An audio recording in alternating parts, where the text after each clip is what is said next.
Here at Daytona, we have a perfect day to kickstart a new series of Winston Cup racing. And today, it's NASCAR's All-Star Race, the 14 fastest of 1996 in two 10-lap sprints for $370,000. Let's meet the pole sitter with Mike Joy. Ken, the last time Terry Labonte came to Daytona as defending Winston Cup champion, he won the Busch Clash. Well, that was 1985. And Terry, in this of all races, this sprint race, how hard is it to keep that front spot? Well, that's going to be awful hard. I'll tell you, we weren't real happy with the car yesterday. It didn't run quite as good as we needed it to, and made some changes on it this morning. Put a new engine in it, changed the chassis up a little bit. So I don't know. We'll find out here in a little bit how good it is. Okay. Now the defending Clash winner, Dale Jarrett, has the same car he won this race with last year, and that's bad news for a lot of these fellas. They say this move you have off turn 2, where you start up high, run down the hill, and take that bottom shot, allows you to pass anybody. Well, I think what allows me, it's not anything I do. I assure you it's what's in those frame rails that allow me to do that. And Robert and Doug Yates and Steve Allen done a great job with the engine. Todd and the guys in the fab shop did a great job with the body. So I can drive the car about anywhere right now, and that's a lot of fun. Well, you've met the defending Winston Cup and defending race champion. To meet the entire field, let's go to CBS Sports Motorsports editor who will call today's race, Ken Squire. Ladies and gentlemen, introducing our all-star lineup for the 19th annual Busch Clash. Drawing 14th and last position, the 1995 Winston Cup champion, number 24, Jeff Gordon.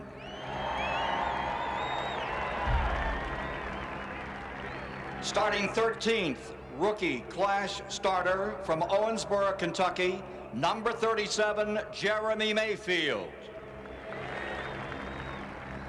12th on the grid, his second Clash, number 22, from South Boston, Virginia, Ward Burton.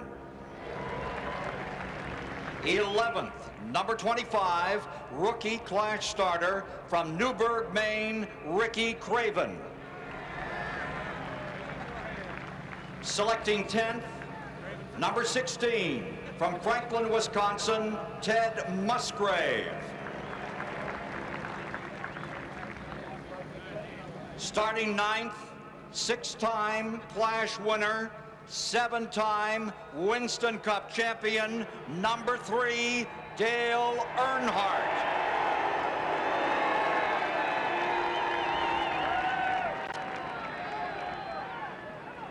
8th position, rookie Clash driver, number 99, Jeff Burton.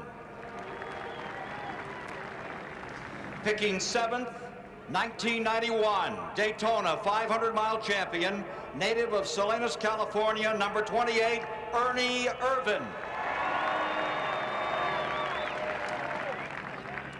Drawing 6, rookie Clash starter, number 30, from Grand Rapids, Michigan, Johnny Benson.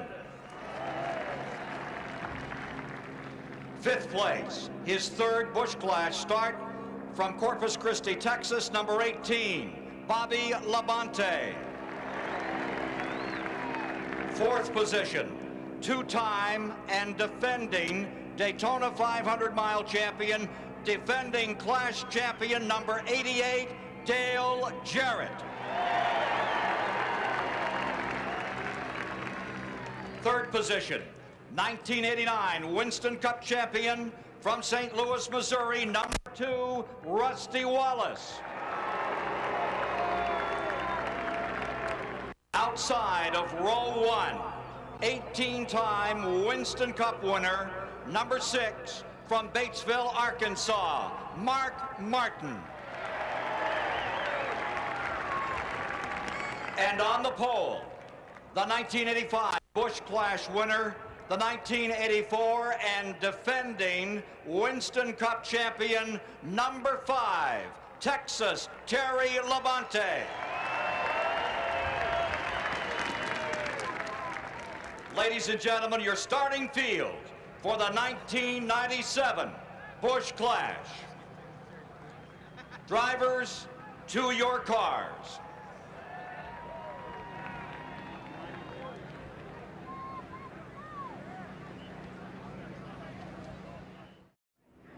You couldn't have a nicer day for a race than what we have right here at Daytona International Speedway.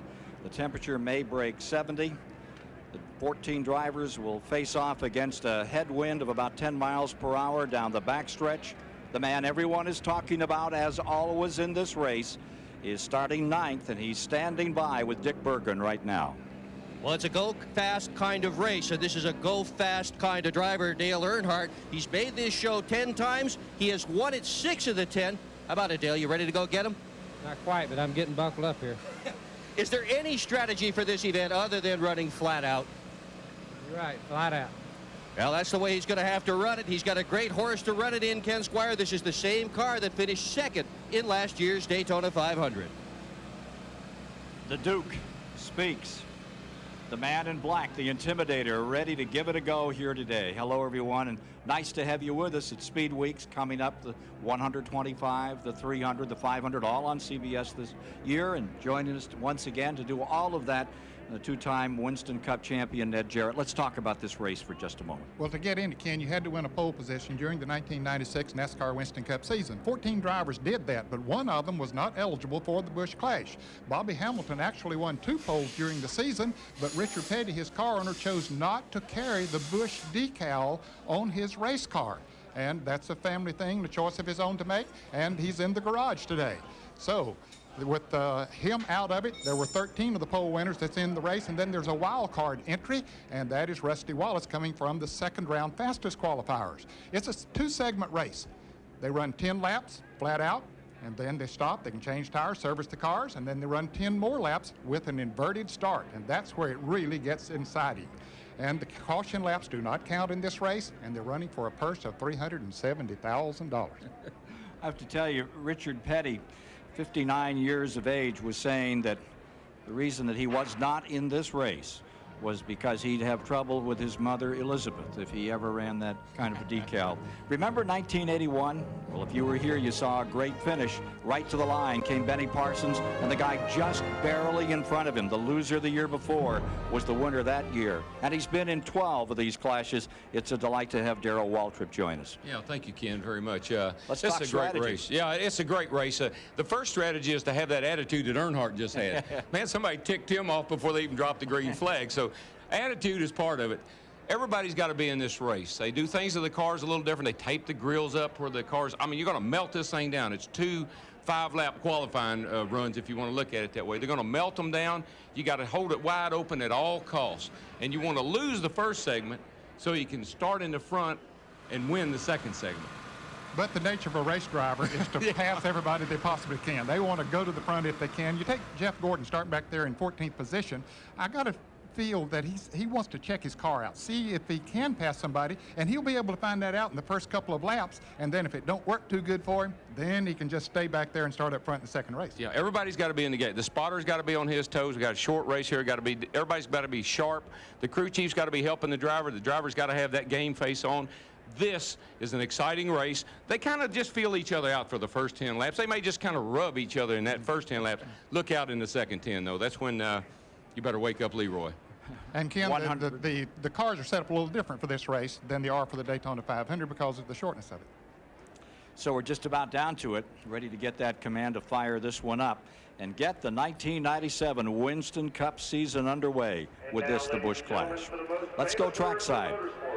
Today's Grand Marshal, the Regional Director of Public Supermarkets, Mr. Ralph Phillips. Gentlemen, start your engine.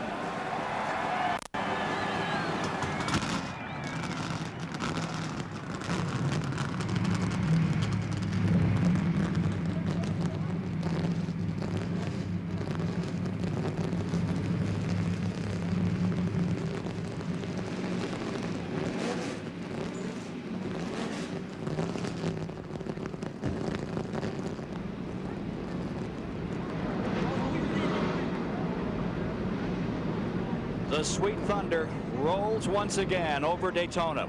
We'll be back with a start in just a moment.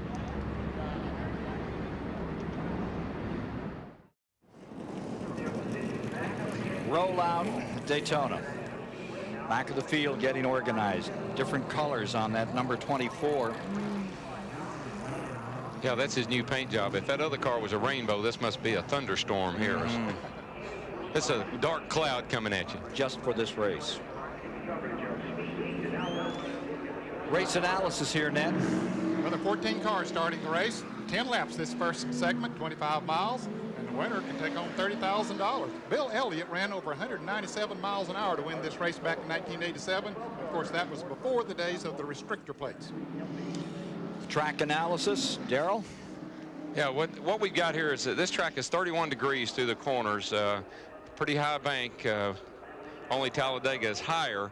And then as we move off the corner, that's off turn 2 there, and you move down the straightaway, or into the tri-oval actually. The tri-oval is 18 degrees, and it doesn't drive that way. It did fit. The tri-oval feels fairly flat, so not a real big transition out of the tri-oval onto the short straightaways, which are banked 6 degrees, just like the back straightaway is. But let me tell you, when you come off that back straightaway 6 degrees into that 31-degree banking, that, my friend, is a real ride with a lot of downforce. And on this 2.5-mile track, the car that seems to cut the best and have the most power coming off that number 2 turn has been the number 88 of Jarrett, who's driving the same car in which he won this race a year ago. Manufacturers breakdown for this race: 7 Fords, 4 Chevrolets, 3 Pontiacs, ready for the go.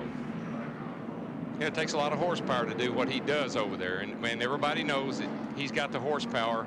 If he can get himself in a position, he should be a real favorite in this race. Take a look at the in-cars here. You're riding with Jeff Gordon, shotgun position, last on the field, 14th. That looks like a long way to the front, doesn't it? Ricky Craven starts 11th, pride of New England in the Budweiser, number 25. Ernie Irvin's number 28. He'll start 7th today, right in the middle of this flock. And then there's last year's winner, Jarrett, number 88, outside of that second row. You got to tell yourself it's a 10-lap race. It's 10 laps to go in the Daytona 500, and you got to have at it right now if you're going to win the thing. Good analogy. Hey, they get one lap. You know, that's where I think Earnhardt has a big advantage. He can think like that. And the other guys are kind of, like I said, the first 10 laps, they kind of feel each other out. Excuse me, pardon me, can I get in here? He doesn't feel that way. The starting order for the second segment of the Busch Clash, inverted from how they finished in segment 1. We wondered how the drivers would approach this first segment. I'll try to maneuver around, see what my car can do by itself or you know, around other cars the first 10 lap segment, and then after that, you know, that's when my strategy starts coming in. If I can't win the first segment, then I think that, you know, I'm going to try to be somewhere mid-pack so that it's a little bit easier to try to get to the front for the second segment. A lot of guys, they say if you leg back in the first segment and you end up starting in the front, it's better. But, I mean, most of the guys know it's not, because just about the time you get to the first corner, you'll get drafted by in the back straightaway. I race for every position because that's what I do. So, you know, we're going to try to lead anything we can or be as high up in the finishing order as we can, just because the fans expect that and deserve, you know, that. Mark Martin, his 10th appearance in the Clash. 3 drivers have been here for 11 previous runs. And they include Terry Labonte and Rusty Wallace in this one, as we get set, and of course Earnhardt coming to green this time by. Well, they get the engines revved up and get ready to go when the pace car pulls off the track coming off of turn 4. Yeah, we got a new pace car driver. And Buster Otten is taking over for the late Elmo Langley, 2-time Winston Cup winner, who died of a heart attack while we were in Japan at the end of the year. I think in those pieces we just saw, some drivers drive with their heart, some drivers drive with their head, some drivers drive for the mighty dollar. That's what we got here.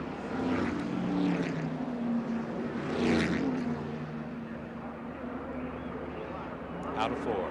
I'd like to have a heart monitor on those guys right now, because mine's beating 900 miles an hour.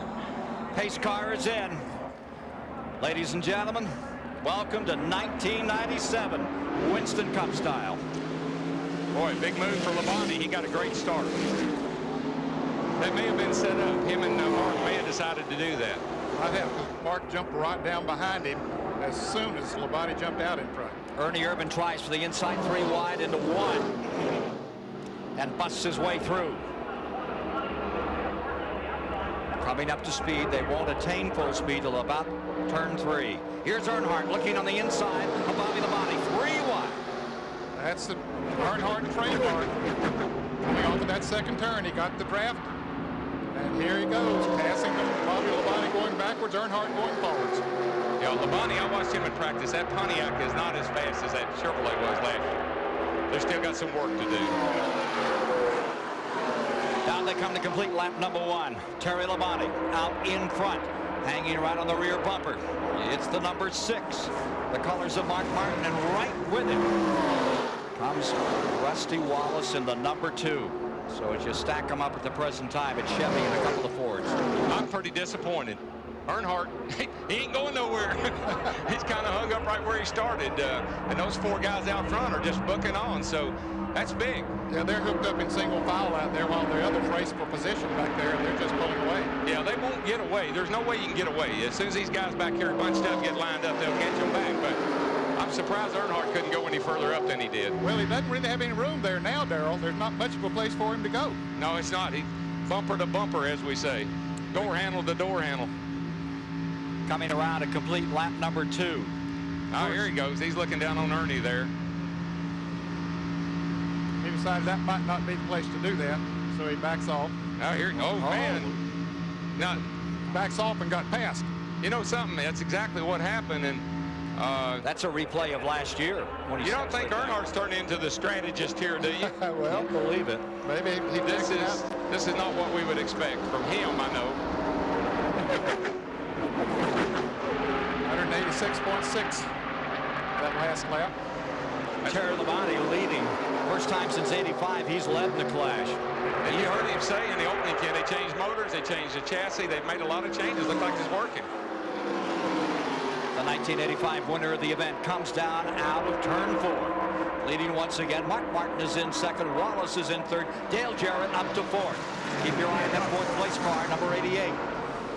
Picked up to 187.7 on the last lap.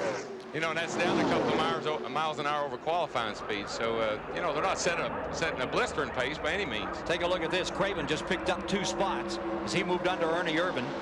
Challenges Ward Burton in the 22 to Dick Berggren. Larry McReynolds is Earnhardt's new crew chief this year. So far, Earnhardt hasn't said a word to McReynolds, who is just standing here in the pits watching television, shaking his head. He said this was not the plan. They did want to go to the front. They don't know what's wrong with the car. They won't let him do that, though. Boy, did you see Ernie Irvan? He was 3 wide down on the apron and showed a little maturity there. He backed off. That was a smart move to back off because it backed in big trouble. Craven got left out of the draft and slid back. Irvan has a fast race car. Here he goes again. He's going to make it 3 wide into 1. He has a run. He might make it work this time. Yeah, he's got the position this time, Ned, and there he goes. He's got a fast car, and he'll help the guys up there in front of him if he catches them. 14 cars starting, 16 a year ago. Good field. 1 wild card, Rusty Wallace, for the 3rd time in his career, the wild card selection where they'd have a drawing. In front of the blimp. Don't look now, but we're coming up on halfway. Yeah, this one gets your blood going. It really does. And you know, that surprises me, the 4 cars that are up front like they are. I knew Terry starting on the pole had that's a good place to start, but I didn't know if he could stay there or not. He's hanging right there, and I think that threesome back behind them have hooked up in single file, and they're gaining on the leaders. That's the 99 of Jeff Gordon leading that threesome. You're not going to get away very long if you can keep everybody in line. Everybody will get back together if they'll stay a single file. There's that trio running just behind the front 4, led by Jeff Burton. You see directly behind him the 16 of Musgrave, and then Johnny Benson. Now here's Ernie Irvan squeezing one off on the inside. That's going to move him into 8th. Drop Ward Burton to 9th. Benson stays 7th. Musgrave 6th. Burton, that trio moving in a little. Yeah. See, that's the worst thing can happen to Ernie. They get side by side and he's stuck. There he goes. He made it 10. 3 packs of cars as we get down to the side this first segment. Those front four are saying, boy, just let these laps run out. And the next three back there are saying, how many more we got to go? Right. So we need more time. Mayfield in 10th spot, number 37. Well, I never would have believed it, but it looks to me like Earnhardt and Gordon are positioning themselves for the second 10 laps. I think that's exactly what's happening. Unbelievable qualifying yesterday. And the man on the pole for the Daytona 500 next Sunday is standing by with Mike Joy. He's the 95 Craftsman Truck Series champ, Ken, and he'll start his first ever Daytona 500 from the pole. Mike Skinner, what are you learning from what you see here in these first 10 laps? I'll tell you, I can't wait to do that next year. That's going to be a lot of fun. Well, he's qualified for the Busch Clash. Any surprises from what you've seen thus far? Yeah, I'm a little bit surprised that Dale didn't get a little bit better start, but he's getting to be a pretty good strategist. This thing is a long ways from over. That's right. Earnhardt, of course, is Mike Skinner's teammate in Winston Cup racing this year, Ken. Mike Skinner on the pole for the Daytona 500. And Grissom will start along beside him for Larry Hedrick. And right now you got Hen running first, you got Hart running second, and you got Money running third. See what happens. All right. Head, Hart, and Money. There they go. But there's a lot of heart in that number 2 for sure. Yeah, and that 88 that's sitting there maybe in the best place of all of them. If he's as strong as they say he is, this could be ideal for him. I don't believe he's as strong as he showed in practice, Darrell. I don't believe that car is working quite as well as it maybe did in practice. And that other group has caught up to him there now, the other 3 cars. So now you have a 7-car draft up front. Mark Martin perched right there in 2nd spot. Looked like he was going to take a shot out of 2. Wind it up. Dale Jarrett back there in 4th place, giving us these pictures at 190 miles an hour. You're watching it live. The Busch Clash to start the Winston Cup season next Sunday. The Great American Race, the Daytona 500. It's right here on CBS with some 80 cameras. To 80, that's right, to bring you all the action.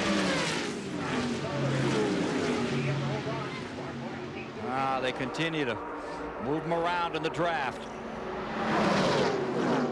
Right to the outside goes Jarrett. He's looking up there. Are we? We're coming up on the halfway, aren't we? 10 laps. I mean, this is the last lap right here. First segment coming First down. segment. This is where it gets interesting. Who's got what? Here comes Rusty trying to make a move. Or Mark Martin had gotten around Rusty Wallace, and he's trying to make a move. He wants the Ford to win it, but I don't think he's going to win this first segment. Terry Labonte has him covered. Terry's got him covered this time. Down they come to complete the first half into the line, and to start dead last will be Terry Labonte. Right with him comes Martin to the outside, shoving it forward across the stripe with Rusty Wallace in 3rd. Well, it'll be interesting to see what will happen with those guys that were out back in this one. Now you see they'll be able to come in, make a pit stop, and service those cars, make some changes. Some of them will certainly want to do that and see if they can do better the next one. CBS Sports coverage of the 1997 Busch Clash continues after this message and a word from your local station. The track condition is caution. The first half of the 1997 Busch Clash has been completed. A relentless Terry Labonte came off the point and wouldn't give it up. Here's the order on that first run. Labonte, Marlin, Wallace, the top 3. Mark Martin in 2nd place, and Dale Jarrett in 4th. Ted Musgrave moved to take 5th at the start-finish line, moving around the Jeff Burton car. Gordon to 12th on that finish. Ricky Craven got himself a 9th. Mayfield in 10th. So when they line them up, those that were in the rear will be up in front, and that means you're going to have Earnhardt and Bobby Labonte in the front row. Let's go to Dick Berggren. Well, Earnhardt is going to be coming in here very shortly. Here he comes now, and they're going to put 4 fresh tires on it. Stickers, that was a last-minute decision. They were going to put tires on the car that had been roughed in earlier, and at the very last minute, Larry McReynolds said no stickers. The problem with the car seems to be, have you heard this story before? Ignition. Same sort of situation they had last year. They're switching to the 2nd ignition system, and hopefully he'll have a better shot at the second half. That's the one that really counts. Let's go to Mike Joy. In the defending champions pit, Dale Jarrett, they put a right front tire on Jarrett's car and made a very slight chassis adjustment to the left rear jacking screw. And it looks like they're started to let a little air out of the left rear tire, and now they're going to replace it. The left sides, they're mounting sticker tires, a contrast to what Dick Berggren reported. And having a little look at a tire rub here on the left rear fender. Hot stickers on the left side, and little change here on the right side. He's talking to his driver, as you can hear in the background. Okay. To torque it up. What changes are you making, and why? The car's a little bit tight, Mike, so we'll turn around the bite out of it, add a little air pressure to the right rear, and send him on his way, and hopefully he can go from the back to the front like he did last year. Okay, hood is up on Bobby Labonte and on Johnny Benson. Ken?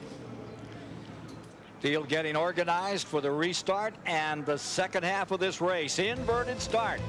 Action in the $370,000 Busch Clash.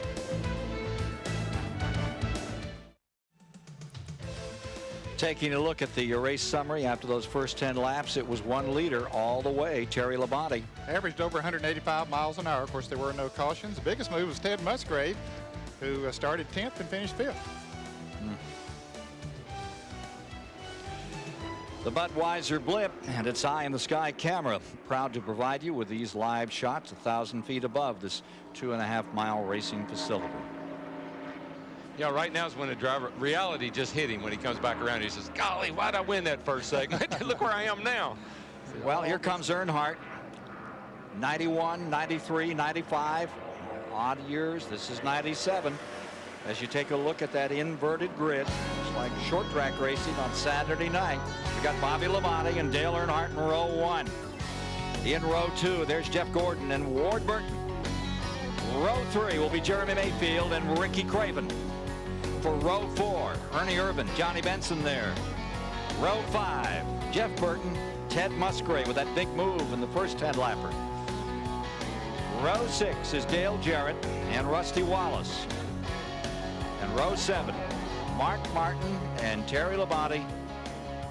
They'll be men on a mission. Here's Mike. Bobby Labonte's crew had the hood up for some time, Ken. They think the ignition timing is off.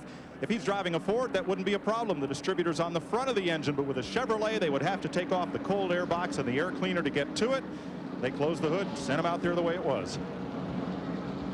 There's a big difference in the money in the first segment versus the second segment. So, you know, you got to think about that. I mean, the way the race is set up, you got to figure out, you got to have a little bit of strategy. We were talking about passing people, but you got to know where you're going to be at the second segment. That's when it counts.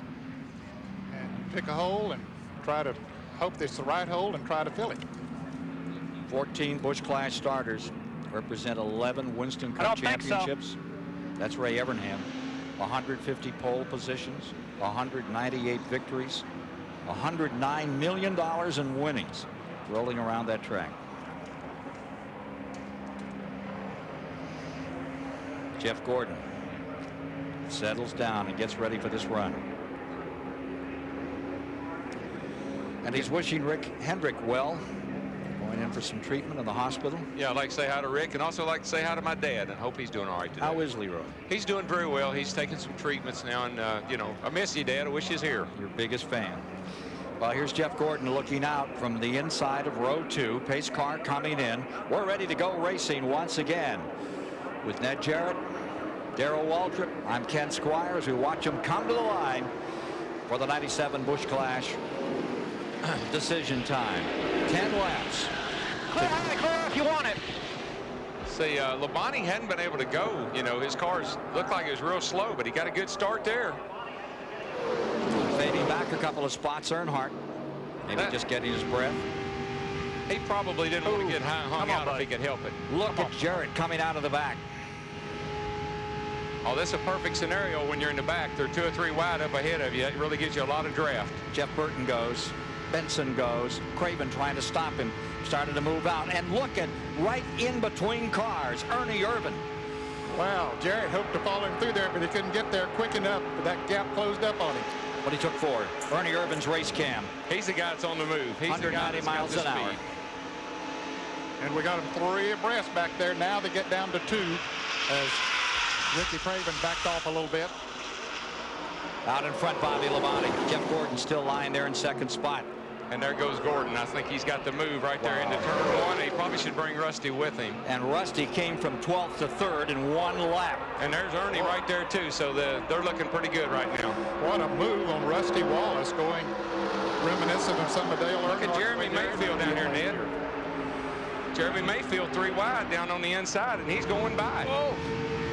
Dale Jarrett on the bottom, headed for 3. Pitches it down in. Ernie had a problem. Ernie really had to get out of the throttle. Ken, look at him. He fell way back.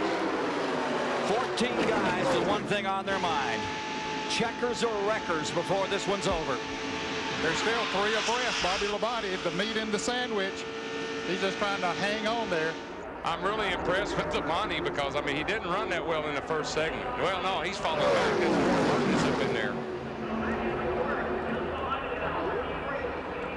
Ricky Craven works on the mark of the 88. Down Come on, baby. Come on. That boy. Come on, Brian. Jump up and down with me. Yeah. That's Todd in there. That's your cheerleader. That's what I was telling you. Everybody gets in this race. Todd Parrott, the crew chief for number 88, Dale Jarrett. You saw Benson just slip down to the inside as they hit the 3rd turn.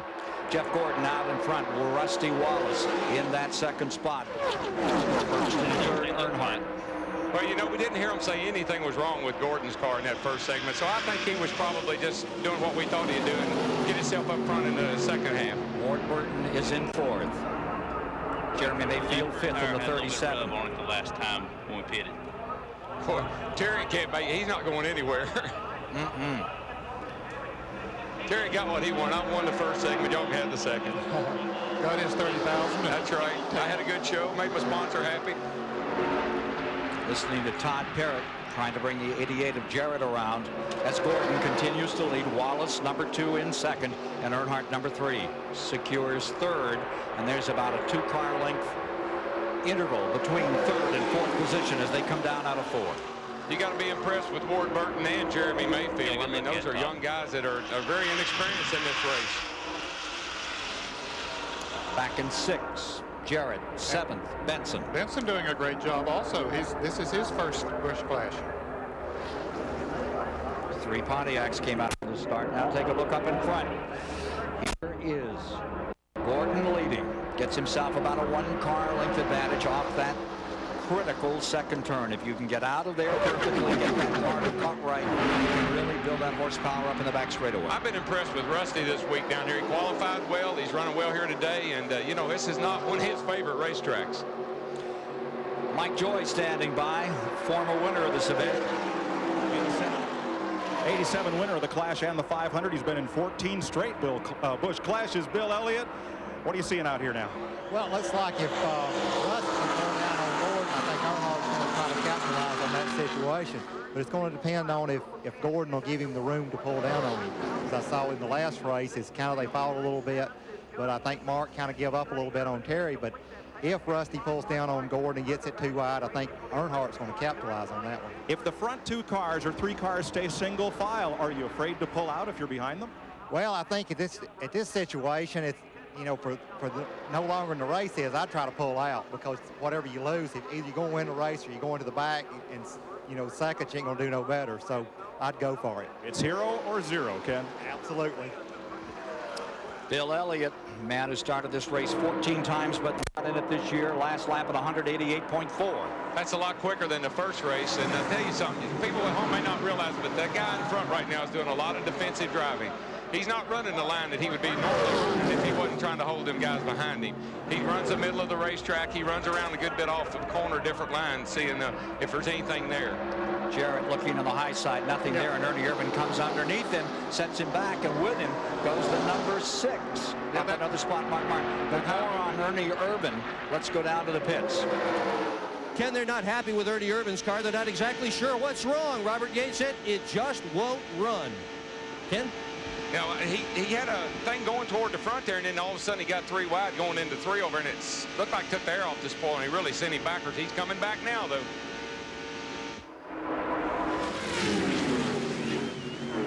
Gordon continuing to stay on the point, and Wallace, after that first lap move from 12th up into 2nd. Here you got Mark Martin and Terry Labonte, and they're at the back of the field, and they won the first segment. So drafting and positioning in this race is so critical. With 7.5 miles to go, you've got Gordon deployed first, then Rusty Wallace right there. Anybody got anything more to show? I think they're showing everything that they got right now. I think the biggest thing is going to be what Rusty does to the 24 car, to Gordon.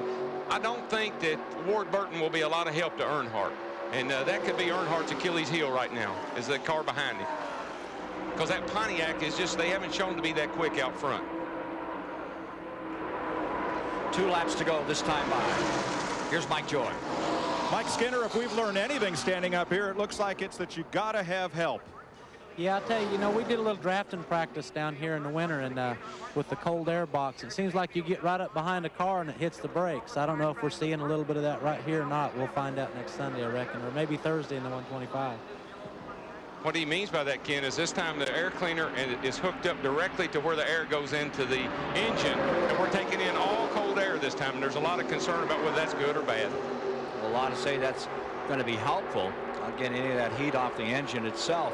Now, as we come down with a lap to go, Gordon first, Wallace second, Earnhardt third, Burton fourth, Ernie Irvin is in fifth, Mayfield is in sixth, Mark Martin in seventh, and Benson eighth for the line. All right, you're down by 3. Give it to Michael Jordan and see if he can sink it.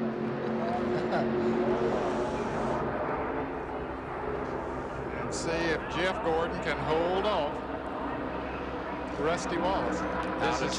This is the toughest part in the race right here. It's when you come off that corner and want to know if you wonder if you got enough to make the move or not, and he doesn't have. That's pretty much a done deal, looks to me like. Gordon takes us down out of turn number 2. Wallace closing in. Yeah, he needed to make his move off turn 2 if he was going to have it. It's a done deal when they come off a 2. Down for the checkers. To the stripe. 3 wide out and back, but where it counts for the big money. Across the line for the checkers. Give it to Jeff Gordon, his second win in the Busch Clash. Won it at 22 years of age back in 1994. Wheels another victory here today. Gordon coming out on top. Wallace in second from 12th spot. Then it's Earnhardt for third. Ward Burton in fourth. Ernie Irvin in fifth. Mark Martin comes across sixth. Dale Jarrett back there in seventh. Let's see. That would, in that last shuffle, Ricky Craven back up to 8th position. Johnny Benson dropped to 9th on that last lap, and Jeremy Mayfield wound out the top 10 with Terry Labonte, Ed Musgrave, Bobby Labonte, and Jeff Burton rounding out the top 14. Victory lane's where they're headed. That's where you'll be headed to meet the winner of the 1997 Busch Clash right after this. Back with you at Daytona, and let's go right to victory lane with Mike Joy. Jeff Gordon climbs out. Ray Evernham told him, don't jump on the roof. They've still got to get this car through post-race inspection. Second win in the Busch Clash for Jeff Gordon in that second half. It started out kind of wild there, and then you took command, and that pretty much dictated the race. Well, I got a real bad start on that first 10-lapper, and, then Earnhardt was battling me for who was going to be on the front row for the second 10-lapper. But, I knew the whole key was to the restart that last time, and Bobby Labonte's car didn't really, take off real well, so I gave him a little bit of help. And, when I got in front of Earnhardt, I was like, man, this is exactly what we need to do, and if I can just get by Bobby now, and Rusty actually helped me out a little bit there, and I might learn a little bit from him in Japan. Yeah. So you're saying it's better to have the lead than to try to take it? Oh, absolutely. I mean, there's some of those guys that had real fast cars. They can pull out and pass, but you got to have a partner. That's all there is to it. If somebody doesn't pull out with you, and you got to have more than one, too, then you're not going to go anywhere. Jeff Gordon wins the first race of Speed Weeks. Now Dick Berggren with Rusty Wallace. And Rusty Wallace almost won the first race. Second place isn't too bad, given your history at this place of not doing as well as you might like. Well, I was trying to get him to help me, but anyway, no, I'm real happy with it. The car ran really good. It handled perfect, and just did all I could do. I got a good jump in that second restart, and that was really good to help me a lot. Car ran well for a restrictor plate race. Yeah, you got that right. We qualified fourth yesterday. I really thought we could have got it on the front row for Penske and all the crowd, but we get up fourth, we'll be okay, I think. Let's see if we can get Dale Earnhardt for a minute. Once again, ignition problems. Is that what caused you to not be able to win this thing today, Dale? No, I don't think ignition problems or anything. I couldn't get up to help Rusty, and really once you got nose to tail, that's all you could do. You couldn't pull up, pull out, or do nothing. So it's just right along in line. Ward couldn't get to me to help me, and it was just some kind of race. I look for the same thing Thursday and on Sunday, so it's not going to be good. Except he wants to be in victory lane on Sunday, Ken Squire. The Intimidator beaten by the Dominator, Rick Hendrick, today, who has his cars win both the first segment with Terry Labonte and the overall with Jeff Gordon doing the number. Final thoughts in a moment.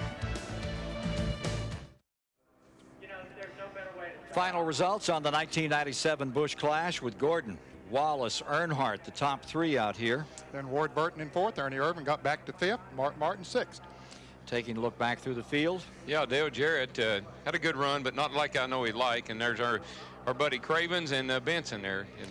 Mayfield, Terry Labonte got nowhere in that second round, finished 11th, and Ted Musgrave back there in 12th. And rounding out the field, it was Jeff Burton on the tail end with Bobby Labonte just in front of him.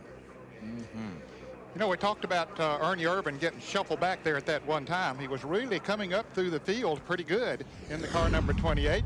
And here he is, right in the center. Right there is Ernie Irvan's car. Okay, yeah. We'll move it forward, and we'll watch him go forward. And he moves down. Dale Jarrett moves down. Looks like they might have made a little contact right there.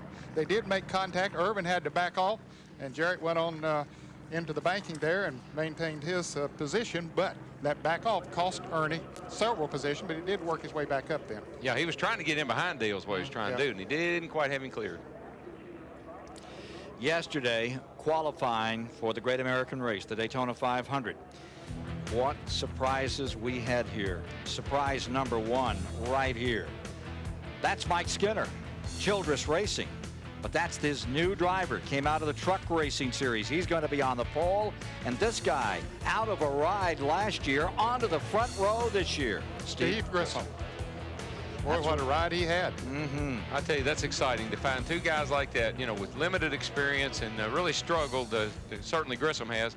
And I tell you, Skinner's going to be a good one. I think he's going to do a great job for Childress. I don't know how they figure these guys out, how they find them, but he found him a good one. Take a look at some of those other fast times from yesterday. The twin 125s will be on CBS.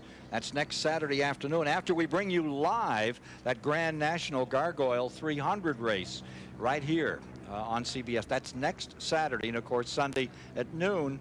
We talk about these surprises in qualifying. We're in for a sensational 39th annual Daytona 500, gentlemen. I think the surprises is that in the wintertime testing, we come down here and the guys come out with fast speeds, and we think that's the guy to watch. And we end up with two guys that are certainly total surprises on the front row. And the guy that qualified 14th, I thought that was pretty impressive. Well, I thought that was, I wouldn't bring that up. I tell you, DW didn't do bad. No. One thing bad, you won't have to take a champion's provisional to get in this Daytona 500. A year ago, there were 52 cars here, and I was 50th quick. So I think we made a little progress. Hey, is this going to be your last 500? You know, did you notice when I was going around there, Ken? That's what I asked. Is this going to be your last 500? That chrome car, that Western Auto car, is so pretty down on the bottom of that racetrack. And I tell you, running Daytona is fun, isn't it? Yeah. Have you ever run Daytona? No, I've walked it. Ned just run Daytona. It's fun. Yeah, it's fun. Frustrating. It is. Hair raising. I think Earnhardt hit the nail on the head, or hit his head on the nail. I'm not sure which. But this race is going to be just like that Thursday. Positions, everything. Restrictor plate racing is frustrating. Thank you very much, Darrell Waltrip, and you too, Ned. Been fun being up. We were with you for the Busch Clash. Say, for Ned Jarrett, Darrell Waltrip, Mike Joy, Dick Bergen, Ken Squire saying so long from Daytona International Speedway, where Jeff Gordon has won the 1997 Busch Clash. Next Sunday at noon Eastern, live flag-to-flag coverage of the Great American Race, the Daytona 500. Our racing coverage starts on Saturday with the Gargoyle Grand National 300 and the Gatorade Twin 125-mile qualifiers. Coming up next, it's college basketball. Big Ten battle as Iowa takes on Illinois.